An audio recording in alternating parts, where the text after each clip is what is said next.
Hello, welcome back to Undefined. Today I am very excited to talk to Justin Bloss. Justin is a singer-songwriter from Oklahoma. He just put out a great new album. I was lucky enough to see him open up for American Aquarium last month in Memphis. It was an absolutely incredible show, and I am so honored to be able to talk to him. How are you doing, Justin? I'm good. How are you? I'm doing great. And so your album, I almost thought it came out this year, but it came out like at the end of December in 2024. It's called Claymore. It is beautiful. Well, I want to talk a little bit more about that because you have these EPs, but is this technically your first official album?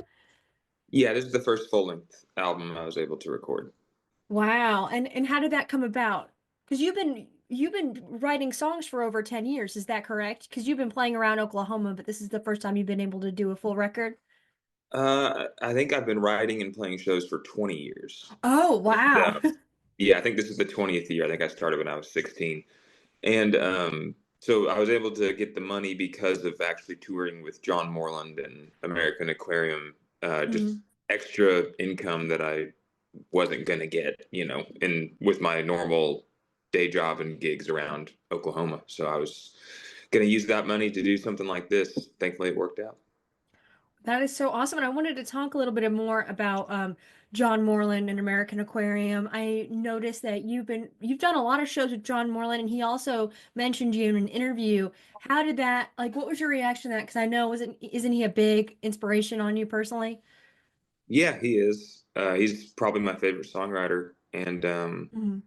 yeah, I don't know how it happened. He just came and saw me play one time and then asked me to do some shows with him. And it's been really wonderful. The best experience of my life, probably, That this is last year. that is so cool that you're able to collaborate and go on tour with one of your heroes. I think that is so awesome. And what's really cool about American Aquarium too is that BJ was so vocal in his support of you. He said you were his most listened to artist on Spotify, and he's done a lot for you as well, just like posting you on social media and singing your praises every night, even when they come on as a band. He had thanked you. What was that tour experience like? Were you a fan of American Aquarium beforehand? Oh yeah, yeah. I think I started listening to John and American Aquarium around the same time, and it's really wild that I got to meet both of them. But BJ's, in North Carolina, so that's John's in Oklahoma. He's in Tulsa, where I live, Hmm. so it's a little less wild, the concept of meeting him, I guess. But I never thought I'd meet BJ, and yes, it was really wild to hear all that he genuinely listened to my stuff, this whole last year. It's very cool. The American Aquarium tour was the best touring experience that I've had, even though it was harder as far as the chasing the bus and all that stuff goes.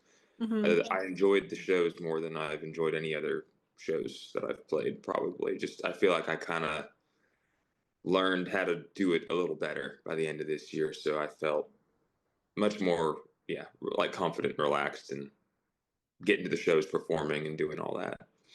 That's awesome. And like I've seen American Aquarium, I don't even know how many times. I think almost 10 times in like the past 3 or 4 years. But what I've noticed about, and I don't know if you can attest to that, but like their crowd, I feel like they're definitely they're big music lovers, and I feel like they are able they watch the opening acts and get into the music that they play. I know I certainly do. I mean, I feel like every time I see American Aquarium, I leave with a new artist on my playlist because they're just so good at picking opening acts, and he's just so dedicated to showing love to other artists, and you can tell that the fan base definitely picks up on that. Yeah, yeah, it is cool to be included in that because that BJ does have that kind of reputation for whoever he picks. You better kind of take note of him, and that's very, very cool. I had no idea that it would ever happen. So, That's awesome. Did you learn a lot while being on the road like that? I mean, they tour like pretty constant. Was that your biggest tour, you think? I think September I did more consecutive shows, with John Moreland, and we went from here in Oklahoma all the way to like Los Angeles up to Portland and Seattle and then back down. So maybe that was bigger, yeah, bigger distance, more shows. Um, the bus aspect was the biggest difference, I guess, on this one with American Aquarium. And Mhm.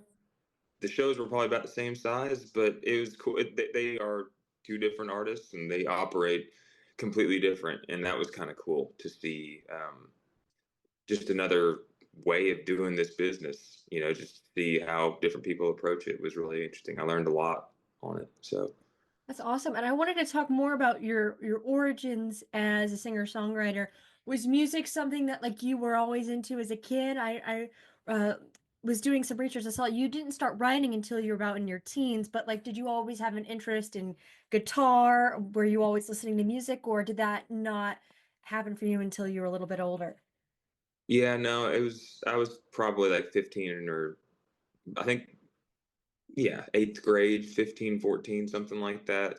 My brother and I and my good friend just started messing around with instruments in his garage. And I didn't really write music or care about music that much. I thought that it was kind of a weird thing to do. I didn't know that anybody our age really played guitar, played music, and it just felt really good. So I started to do it, basically. I didn't know that it was a thing that people did. So we just kind of messed around, and that was it. That was the whole thing. I didn't have a lot of interest in music before.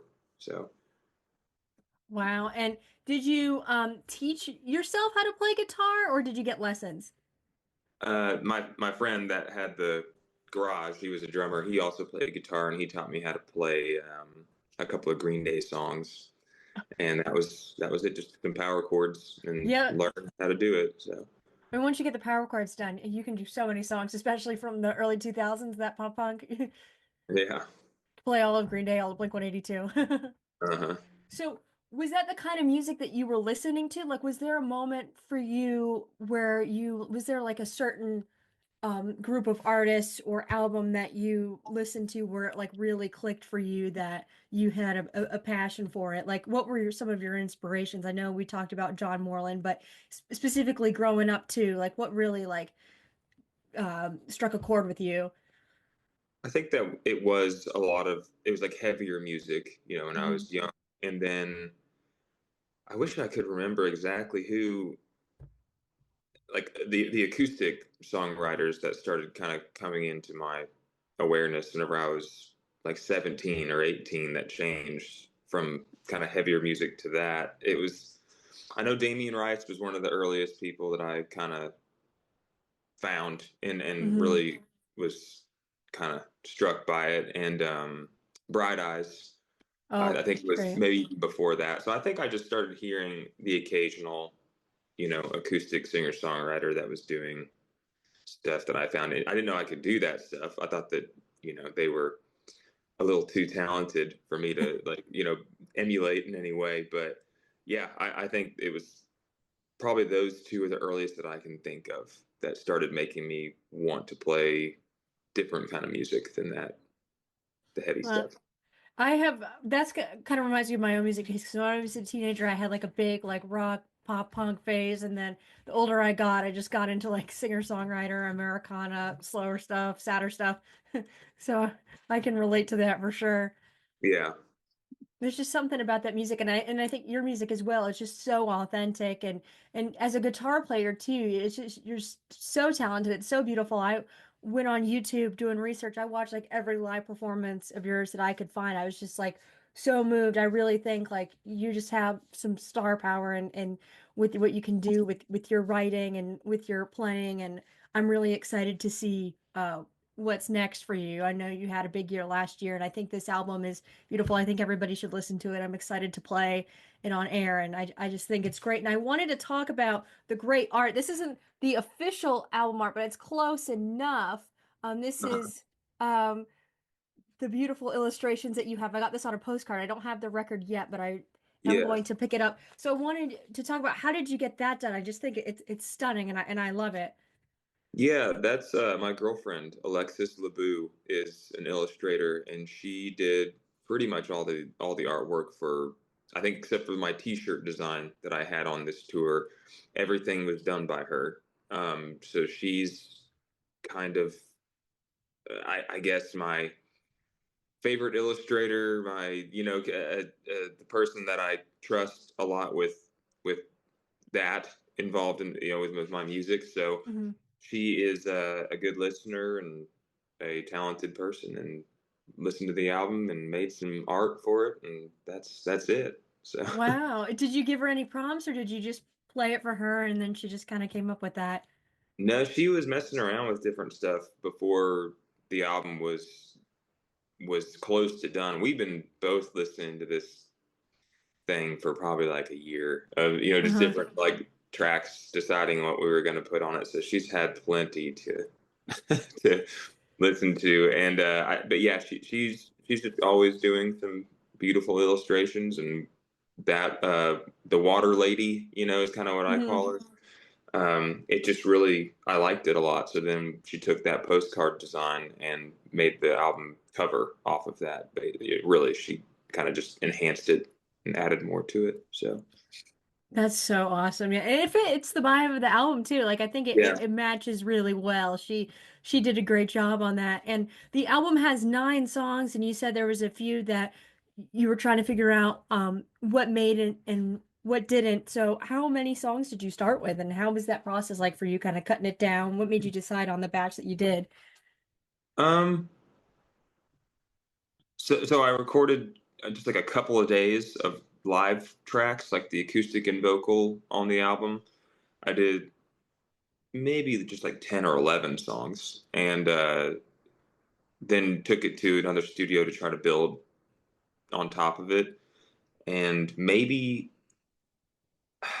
it was just like I don't like my performance on really any of the album. I'm pretty critical on it, but those ones I just didn't like them enough, I guess, to have on there is all that it really was. I thought it was too pitchy or too rough in some way, and they just didn't fit maybe the final feel of what the album was. So yeah, really, I would have put 13 or 14 on there if I had the money, to do Mhm. it. So financially and time is why I narrowed it down to those 9 songs mostly.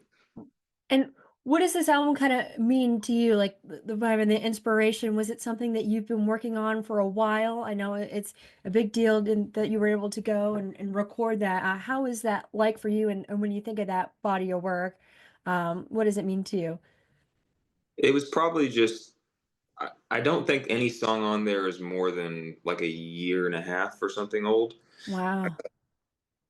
It's just a lot of I was living in a garage apartment whenever I started some of these songs, and it wasn't great, and I wasn't doing well personally, and the it cost me like a ton of money to live in this awful place, and I was hitting a lot of walls, and I started writing the album, and then the end of it probably came from that transition from like what I was doing into like getting to go tour with Moreland, and kind of moving on from past relationships and choices, and it's just a big transition feel in my life. Maybe is what that album is.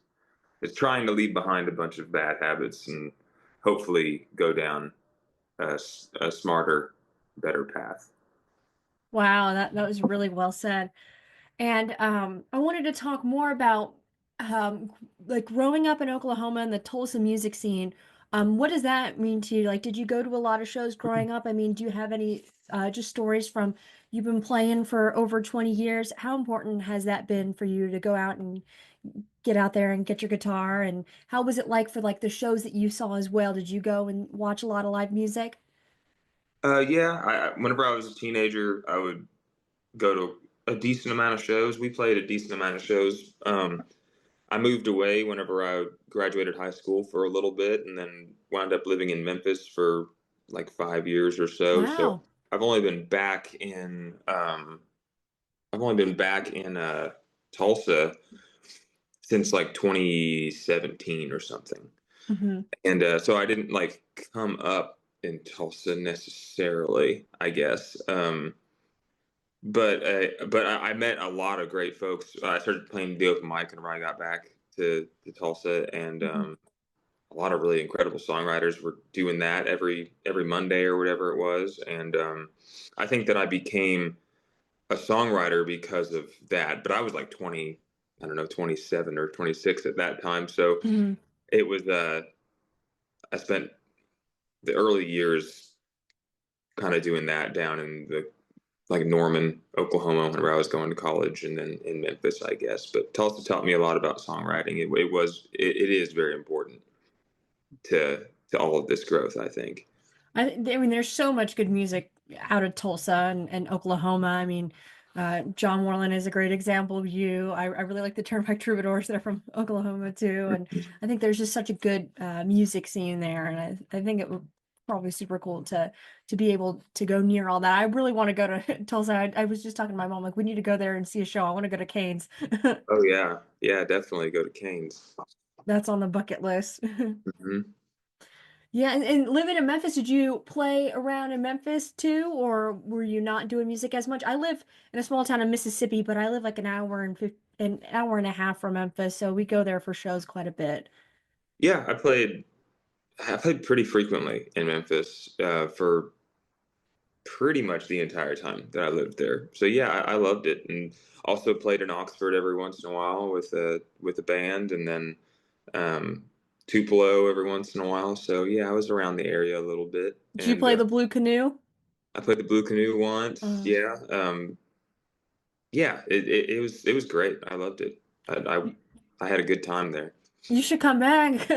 Yeah, I'm actually playing in Chattanooga in April, and I'm trying to route from here to there. So I'm looking for maybe Memphis or Oxford, or just somewhere kind of Yeah, halfway. maybe Proud Larry's. Have you been Yeah, there? yeah, back in the day. So yeah, I might be popping up in like near the end of April over in that area. I'll All let right, you know. well, fingers crossed, because I definitely want to be there. Yeah, I'll let you know. You haven't been to Proud Larry's before, but I'm going on Sunday. I'm seeing MJ Letterman Oh there. wow, Yeah, cool. I don't think he's ever going to play in a room that tiny again, so Yeah. I'm pretty excited. And I wanted to talk about are there any music that you're listening to now? Is there anything that you've been really into? I like to talk to all my guests about that. Um, I I listen to John obviously a lot. I Mhm. listen to American Aquarium. I listen to Will Johnson a lot. I love Will Johnson. I just had him on. He's the best. Oh yeah, cool. I listen to Anna Tivell a lot, Hmm. who I think is incredible. Um, let's see, there's a band called Webbed Wing that I've been really liking a lot, and so I'm kind of I do listen to a lot of songwriters. Um, I kind of get stuck listening to the same people though, Me So too. I have maybe like the that core five or whatever that I named off. That's mostly, but then there's bands like that Web Wing band, and there's a band called Death Heaven that I really like a lot, and I'll listen to them sometimes. So I'll keep the same songwriters usually close, and then dive into other folks every once in a while around that. That's awesome. I know you said Will Johnson. Did you like dive in like Centromatic and South San Gabriel or do you mainly like listen to his solo stuff? I uh, think that it was I didn't know he was in bands until I was probably like 30 or something. I just knew his solo stuff. So but yeah, I love Centromatic. I mean Jason Molina's stuff too. Like he's I didn't realize how cool Will Johnson was until I'd already been listening to him for like 7 or 8 years. So Wow, it's yeah, pretty cool. I found out about him through Jason Isbell, and Uh, then I went down like when I was doing research when I was interviewing him, I was like, he has so many albums. I was having so much fun just listening to them. I'm still going through them all, but yeah. every time he pops up on my Apple Music, I favorite every song, and he's great. He's really inspiring. Such a cool guy. Mm-hmm. Yes. And then I wanted to talk a little bit more, like before we wrap up, I wanted to talk about kind of songwriting and how that came about for you. And what do you kind of get for inspirations? Do you read a lot? Do you have any books that really kind of influenced you on that? I read a lot. I don't know what influenced songwriting in the beginning. I think I just kind of like playing guitar. Like I think I did it because we had a show or something, or we got asked to play a show, and we didn't have any songs, so I just real quick wrote some songs for us, and also had never sang before, so I had to do those things real quick just so we could play this little gig. And when I started to write, it just felt really good, so I kept on writing. That's another thing. I didn't know people did it. I didn't know it was a cool thing to do, or a interesting thing to do at all. It just was a little desperate act of necessity, I guess, at the time. So, songwriting is important to me now, obviously for many reasons, but um, yeah, I don't remember why I started really. Just that. I love hearing, the different artists' origin story, and it's interesting how different yours is how you kind of came out with later life. Did you have any other kind of hobbies growing up, or with songwriting, like when you were a teenager, that was kind of one of the main things you started getting into? That was it, really. I mean, now reading and stuff maybe inspires some lyrics, or the way that I write lyrics, but um, reading and music are pretty much, yeah, like the two biggest things in my life. So like I like well, Philip Larkin is a poet that I really like. Hmm. Um,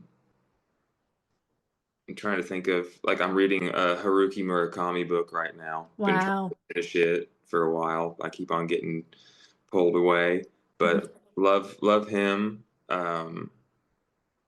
Zadie Smith, Hmm. she's a great author. So I don't know that I pull stuff like literally from these people, but I Hmm. guess, yeah, like cumulatively, it all kind of maybe inspires something, or impacts something. Prose, maybe, I have no idea, you know. Yeah, So I think it's important to read too because especially in this day and age, everything is so digital and everything is so short. But when you're reading, like you're just subconsciously you're getting all this vocabulary and you're yeah. engaging your brain in a way that I think like now it's not it's almost like a lost art. A lot of kids don't even read anymore, and I think it's less common this year. It's been my goal to kind of get back into reading. And I know there's audiobooks and stuff, but I really just like to get a physical book and Mhm. get into that. And I think it's very important. Yeah, I mean, I barely even can figure out how to do this Zoom. So like, I don't know much about technology. That's books are cheap, and entertaining, and yeah, you learn. So yeah, go back to maybe that, if we can, a little Yeah, bit. just unplug. I mean, since TikTok has stopped, I deleted it from my phone, and man, I've had so my screen time has gone so down, and I Hmm, feel like I'm reconnecting with art and music and reading. So I'm trying to that's make that a cool. goal this year to kind of do less of that digital stuff and get more into art. And whenever, if you do end up coming to Oxford, I don't know if you've ever been to Square Books. It's a big independent bookstore that is in the square. You should check it out. It's awesome. It's 2 stories. They think they have a few locations in the Oxford Square, but I'm sure you can find a lot of goodies there. They have a wide range of anything you could think of. That's cool. I might just make a stop if I can't find gigs to route me there. I might just do a little 2 day trip or whatever on the way out and kill some time and walk around. Yeah. Yeah, it's definitely worth it. Well, do you have anything else that you would like to talk about that we haven't covered? No, I mean, I have yeah, I'm gonna do some more independent small runs in March, April, and May. Um, I'm gonna try to finish making a website, but right now everything is up on all the social media and Bandcamp and all that anyway. Um, Perfect. yeah, And I'm gonna re-release, actually, something in the air tonight and Crooked Thoughts are two songs from my first EP that I'm gonna mhm. re-record with a band and just kind of put a 2025 version out because they were recorded so long ago. Oh, I can't wait. Crooked Thoughts is one of my favorite songs of yours. I was just listening to that, so I can't wait to hear it with a band. But yeah, that's it really. That's all that I got coming up. Awesome. And then can we order like the physical copies of your albums? Are those available on Bandcamp or is it just digital? So I'm gonna do physical CDs and cassettes here pretty soon. The orders should be done shortly. And then I just need to save up the money to do the vinyl because it's really expensive. But I Hmm. am going to do the vinyl because I love the artwork so much that I Oh, me think too. there. So I'm a big vinyl collector, so I will be purchasing that, and yeah, I'll share hopefully the that when that. summertime. Yeah, I hope by the summer. So awesome. I bet BJ will get a copy of that vinyl. He's really good at collecting on all the records and the people he likes. I always see him post about that. Well, thank you so much, Justin, for talking to me and taking time out of your day. It was really great learning about your music. His new album, Claymore, is out now, and definitely check out his other songs as well. I really think like he's gonna. I feel like you're gonna be the next big thing. I think your music is so beautiful, and it's definitely in my rotation, and I can't wait to play it on the show. And it just means a lot you taking the time to talk, and I hope to see you in April. I appreciate you so much. Thank you. Thank you, Justin. All right. Bye.